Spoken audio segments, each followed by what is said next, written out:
नमस्कार, जय गुरु. मी धनंजय विठ्ठलराव डाकरे आणि मी सौ संप्रदा धनंजय डाकरे आपल्या सर्वांचं आमच्या यूट्यूब चॅनलवरती मनापासून स्वागत करते, ज्याचं नाव आहे गुरुदेव प्रतिष्ठान.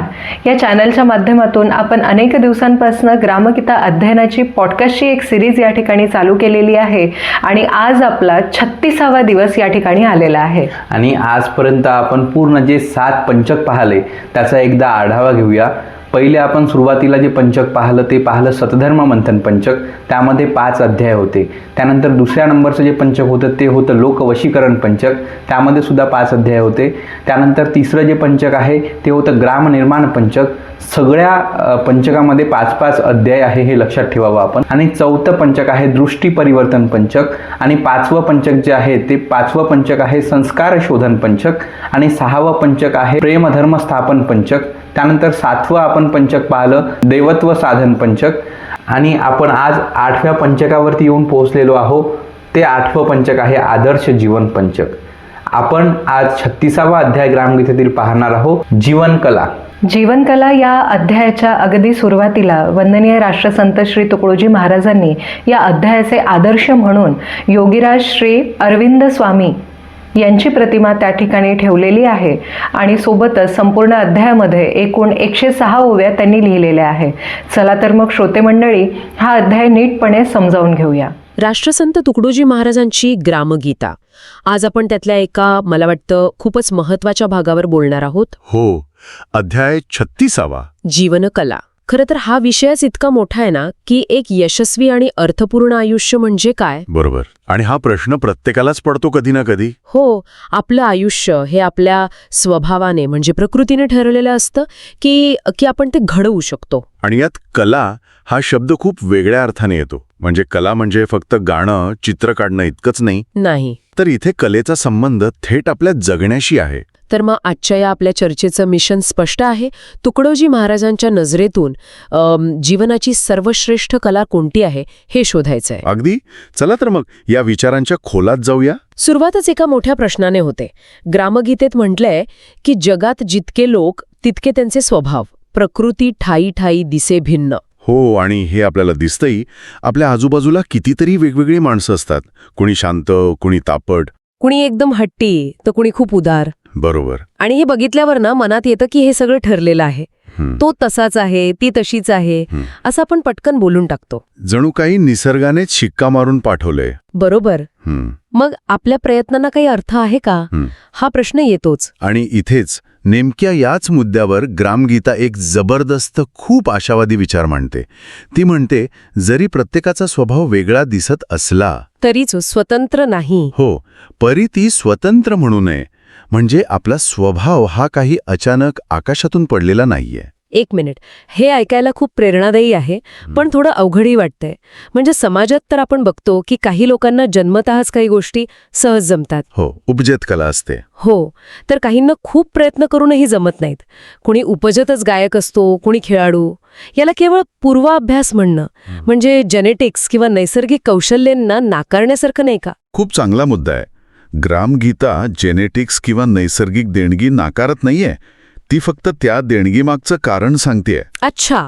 ती म्हणतेय की आज जी गोष्ट आपल्याला नैसर्गिक किंवा उपजत वाटते ती आपल्याच पूर्वाभ्यासाने, संकल्पाने आणि प्रयत्नांनी सिद्ध झालेली असते. म्हणजे आपल्याच प्रयत्नांनी? हो, जैसी श्रद्धा तैसी फळ, श्रद्धामय पुरुष म्हणून. आपला आजचा स्वभाव हा आपल्याच भूतकाळातल्या कर्माचा आणि आपल्याच कलेचा परिणाम आहे.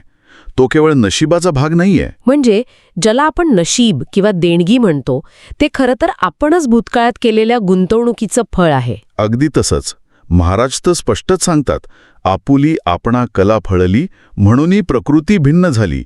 येथे निसर्गावरी बोली, देवोंसी नाही. बाप रे. म्हणजे आपल्याच कलेमुळे आपला स्वभाव वेगळा झाला आहे. उगाच निसर्गाला किंवा नशिबाला दोष देऊ नका. बरोबर. म्हणजे एकीकडे ही जबाबदारी खूप मोठी आहे, पण दुसरीकडे याचा अर्थ आपल्या आयुष्याचा रिमोट कंट्रोल पूर्णपणे आपल्या हातात आहे. हे सामर्थ्य तर अफाट आहे. अगदी. हीच ती शक्ती आहे ज्याबद्दल ग्रामगीता सांगते, जीवांत सामर्थ्य अनंत, अभ्यासाने प्रकटे निवांत. आपल्या आतमध्ये अमर्याद शक्ती आहे. हो, जी योग्य अभ्यासाने आणि सरावाने प्रकट होते. सर्व होते केले असता सर्व मिळते धरिता हातान. यातून प्रयत्नांचं महत्त्व यापेक्षा जास्त चांगलं मांडता येणार नाही. ठीक आहे, म्हणजे आपण प्रयत्नांनी स्वतःला घडवू शकतो, कोणतीही कला साध्य करू शकतो. पण मग एक धोकादायक प्रश्न उभा राहतो. कोणता? जर आपण प्रयत्नांनी कोणतीही कला मिळवू शकतो, तर त्या कलेचा वापर चांगल्यासाठीच होईल याची काय खात्री? नेमका हाच मुद्दा. अगदी बरोबर पकडलत. आणि इथेच विषय खूप खोल आणि रंजक होतो. अच्छा, हीच कला किंवा कौशल्य माणसाला देव बनवू शकतं आणि राक्षस सुद्धा. मुळी पाहता एकची वंश, परिभेद केला कलांनी. एकाच वंशातले असूनही श्रीकृष्ण देव आणि कंस राक्षस. हो, हे समर्पक उदाहरण दिलं आहे. आणि रावणाचं उदाहरण तर या बाबतीत अगदी काय म्हणतात त्याला, चपखल बसतं. रावणाने कलेच्या जोरावर तपश्चर्याने देवतांना प्रसन्न करून प्रचंड शक्ती मिळवली, सोन्याची लंका उभारली. ही त्याची कला होती. पण त्याचा उपयोग त्याने कशासाठी केला? अहंकार आणि उपभोगासाठी. बरोबर. ग्रामगीता म्हणते, परी ती पचविता नाही आली, उपभोगाची भावना झाली, म्हणून कला अवकळा पावली अहंकारे. म्हणजे त्याची कला ही अवकळा ठरली. स्किल होतं, पण ते वापरण्याची वृत्ती चुकीची होती. हो, मला वाटतं हे आजच्या काळातही तितकंच खरं आहे. आपण पाहतो की कितीतरी हुशार, प्रतिभावान लोक, मग ते टेक्नॉलॉजीमध्ये असोत किंवा राजकारणात, अगदी प्रचंड यश मिळवतात, पण अहंकारामुळे किंवा लोभामुळे स्वतःचा विनाश ओढवून घेतात. हीच गोष्ट कुंभकर्णाच्या बाबतीतही घडली. त्याने आहार आणि निद्रेची कला वाढवली, पण ती तामसी वृत्तीची होती. त्याचा समाजाला काहीच उपयोग झाला नाही. बरोबर. या उलट त्याच कुळातला बिभीषण, त्यानेही कला शिकली होती, पण त्याची दिशा वेगळी होती. त्याने आपली कला रामभक्तीसाठी वापरली. हो, तो राम नामात रंगून गेला. त्याला लंकेचं राज्य मिळालं, पण तो त्यात अडकला नाही. त्याचा उपभोग घेण्याची लालसा त्याच्यात नव्हती. अच्छा. परी नाही उपभोगाची प्रीती, म्हणूनच आजवरी कीर्ती अमरतया सज्जनाची. यातून हे स्पष्ट होतं की फक्त स्किल मिळवणं महत्वाचं नाही, तर ते कोणत्या इंटेन्शननी वापरलं जातं हे महत्वाचं आहे. बरोबर. म्हणूनच ग्रामगीतेत कलेचे 3 प्रकार सांगितले आहेत: राजस, तामस आणि सात्विक. मग आता आपण मुख्य प्रश्नाकडे येतो. आपल्याकडे गायन, चित्रकला, नाट्यकला, साहित्य अशा अनेक कला आहेत. या सगळ्या कला मिळवल्या म्हणजे जीवन यशस्वी झालं असं म्हणता येईल का? नाही. मग या सगळ्यात सर्वश्रेष्ठ कला कोणती? इथेच जीवनकला ही संकल्पना समोर येते. तुकडोजी महाराज म्हणतात की इतर प्राण्यांमध्ये एक नियम दिसतो, मोठी खातो लहानाला. हो, माइट इज राईट. पण हा नियम मानवी नाही, हा पाशवी नियम आहे. बळी तो कानपिळी या बोला, जीवनकला म्हणू नये. म्हणजे केवळ स्वतःच्या सामर्थ्यावर, स्वतःच्या बुद्धीवर दुसऱ्यांवर अधिकार गाजवणं किंवा स्पर्धेत इतरांना मागे टाकून पुढे जाणं ही जीवनकला नाही. पण ही तर आजच्या कॉर्पोरेट जगाची किंवा स्पर्धेच्या युगाची परिभाषा झाली आहे. बरोबर. पण ग्रामगीता याला जीवनकला मानत नाही. खरी मानवी कला आहे जगावे जगवावे जीवजन. जगा आणि जगू द्या. हो, पण त्याही पुढे जाऊन इतरांना सोबत घेऊन जगण्याची, दुर्बलांना आधार देण्याची कला. सामुदायिक वृत्तीविण जगी टिकले प्राणी कोण हा प्रश्न विचारून महाराज आपल्याला सहकार्याचं महत्त्व सांगतात. बरोबर. मुंग्या, मधमाशा, पक्षी हे सुद्धा समूहाने राहतात. हो, ते समूहाने राहूनच टिकतात. माणसाने तर त्याही पुढे जायला हवं. हीच खरी जीवनकला आहे. यात एक खूप सुंदर विचार आहे. माणूस इतर प्राण्यांप्रमाणे अनेक गोष्टी करू शकतो. तो कोकिळेसारखं गाऊ शकतो, माशासारखं पोहू शकतो, मुंग्यासारखे किल्ले उभारू शकतो. हो, पण त्याची खरी वेगळी कला कोणती, जी त्याला माणूस बनवते? त्याची खरी वेगळी कला आहे ती म्हणजे विवेकबुद्धीने वागणे. विवेकबुद्धीने चालतो, पडलेल्यासी उचलवणीक येतो, दुसऱ्याची हितास्थव जातो बळी प्रसंगी. इतरांच्या हितासाठी प्रसंगी त्याग करण्याची तयारी ही मानवाची खरी ओळख आहे. खरी कला. स्वतःच्या अस्तित्वापलीकडे जाऊन इतरांचा विचार करणं हे प्राण्यांना जमत नाही. आणि ही भावना जेव्हा विस्तारते तेव्हा त्या व्यक्तीसाठी त्याचं कुटुंब केवळ घरापुरतं मर्यादित राहत नाही. बरोबर. अगदी. त्याचे कुटुंब गावची सहसा वाटेतया संपूर्ण गावच आपलं कुटुंब. हो. ही भावना म्हणजेच खरी जीवनकला. आणि हे फक्त गावापुरतं मर्यादित नाही. आजच्या जगात याचा अर्थ आपला समाज, आपलं पर्यावरण, आपल्या आजूबाजूचे सर्व जीव. बरोबर आहे. आपण जे काही करतो त्याचा त्रास इतरांना होऊ नये, उलट सर्वांचं भलं व्हावं ही चिंता ज्याला आहे तोच जीवनकला साधलेला मानव. तर मग या व्याख्येनुसार खरा कलावंत कोण? जो उत्तम गातो तो, की जो सुंदर चित्र काढतो तो? किंवा जो यशस्वी उद्योजक आहे तो? नाही. ग्रामगीता याचीही व्याख्या खूप स्पष्ट करते. काय आहे ती? खरा कलावंत तो जो आपली कला स्वार्थासाठी वापरत नाही, केवळ लोभासाठी गोड बोलण्याला ग्रामगीतेत करंटेपण म्हटलं आहे, कला नाही. अच्छा, करंटेपण. हो, कोणी विषयासाठी नटला थटला, तोंडा रंग फासूनी फिरला, तरी अंतरींच्या काळीमेला बगती जनत्याच्या. म्हणजे बाह्य सौंदर्यापेक्षा किंवा दिखाव्यापेक्षा अंतर्मनाची शुद्धता जास्त महत्वाची आहे. अगदी. मग या खऱ्या कलावंताची काही ठोस लक्षणं किंवा ओळख दिली आहे का या अध्यायात? अशी एखादी व्याख्या जी आपल्याला रोजच्या आयुष्यात वापरता येईल? हो, दिली आहे, आणि अगदी स्पष्टपणे.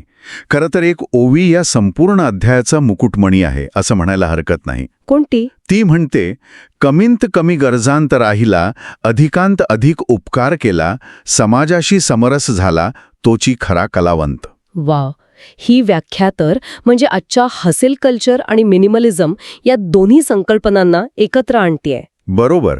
एका बाजूला कमीत कमी गरजा म्हणजे मिनिमलिझम आणि दुसऱ्या बाजूला समाजासाठी जास्तीत जास्त काम करणं, हे साधनं किती अवघड असेल. अवघड आहे, पण अशक्य नाही. आणि हेच जीवनकलेचं सार आहे. आणि हा खरा कलावंत आपली कला वापरतो तरी कशासाठी? तर कुणाचे बिघडले सुधारावे, कुणाचे भांडण तोडूनी द्यावे, कुणासाठी योजनाबद्ध व्हावे, मार्ग सांगावया. म्हणजे त्याची कला ही रचनात्मक असते, विनाशकारी नाही. अगदी नेमका शब्द वापरलात. त्याची कला जोडणारी असते, तोडणारी नाही. बरोबर. केवळ स्वतःच्या अभिमानासाठी 14 विद्या आणि 64 कला शिकून काय उपयोग, जर तो दुसऱ्याच्या कामीच आला नाही. अशा व्यक्तीबद्दल ग्रामगीता परखडपणे म्हणते, व्यर्थ मेला अभिमानाने. तर ग्रामगीतेच्या या अध्यायातून आपल्या मिशनचा निष्कर्ष अगदी स्पष्ट आहे. आपले जीवन हे नशिबाने किंवा केवळ स्वभावाने घडत नाही. आपण सर्व एक कलाकार आहोत आणि आपलं जीवन हा आपला कॅनव्हास आहे. बरोबर. आणि जीवनाची खरी आणि सर्वश्रेष्ठ कला वैयक्तिक यश मिळवण्यात नाही, तर सहकार्य, निस्वार्थ सेवा आणि परस्पर विकासातून एक सुसंवादी समाज निर्माण करण्यात आहे. आणि यातली सर्वात आकर्षक गोष्ट ही आहे की सहकार्य ह्या वृत्तीला हजारो साधनांपेक्षा श्रेष्ठ मानलं आहे. 1000 साधनांपेक्षा. हो, 1000 साधनांहुनी अमोल एक सहकार्य वृत्ती निर्मल. या एका ओळीतून सामाजिक सलोख्याला एका सर्वोच्च आध्यात्मिक साधनेचा दर्जा दिला आहे. म्हणजे इतरांना मदत करणं, समाजासाठी काम करणं हे केवळ एक चांगलं काम नाही, तर ती एक प्रकारची साधना आहे. याचा अर्थ आत्मविकास आणि समाजविकास हे वेगळे नाहीत, तर एकाच नाण्याच्या 2 बाजू आहेत. अगदी. ग्रामगीतेचा शेवटचा संदेश हाच आहे. आपुले हे आपुले सर्व करा, सर्वांच्या सुखाचाही मार्ग धरा. आणि मग काय होतं? काय होतं? सर्वांत कपुल्याही सुखाचा झरा दिसो लागे. जेव्हा आपण सर्वांच्या सुखाचा विचार करतो तेव्हाच आपल्याला स्वतःच्या खऱ्या सुखाचा झरा सापडतो. हीच जीवनकला आहे. जाता श्रोत्यांसाठी एक विचार सोडून जाऊया. ग्रामगीता सांगते की सर्वांत समरसता लाभावी जीवाला, आणि जे दिसते ते सुंदरची सगळे, अशी दृष्टी विकसित करणं ही बोधाची कला आहे. सुंदर. या विचारावर आधारित आज आपण जीवनकलेचा असा कोणता एक छोटासा प्रयोग करू शकतो ज्यामुळे आपल्या आजूबाजूच्या जगात, आपल्या कुटुंबात किंवा आपल्या कामाच्या ठिकाणी थोडं अधिक सुसंवाद निर्माण होईल. धन्यवाद मंडळी. तुम्ही आमचा व्हिडिओ पूर्णपणे पाहिल्याबद्दल मी तुमचे मनपूर्वक आभार व्यक्त करतो. हा व्हिडिओ जर तुम्हाला आवडला असेल तर गुरुदेव प्रतिष्ठान या चॅनलला नक्की सबस्क्राईब करा. बेल आयकॉनवरती क्लिक करा, म्हणजे नवीन नवीन व्हिडिओचे नोटिफिकेशन तुम्हाला मिळतील. त्यासोबतच लाईक आणि शेअर करा. तुम्हाला आम्हाला काही सुचवायचं असेल तर कमेंट बॉक्समध्ये कमेंट नक्की करा. आम्ही त्या कमेंटना प्रतिसाद नक्की देऊ. धन्यवाद. जय गुरु.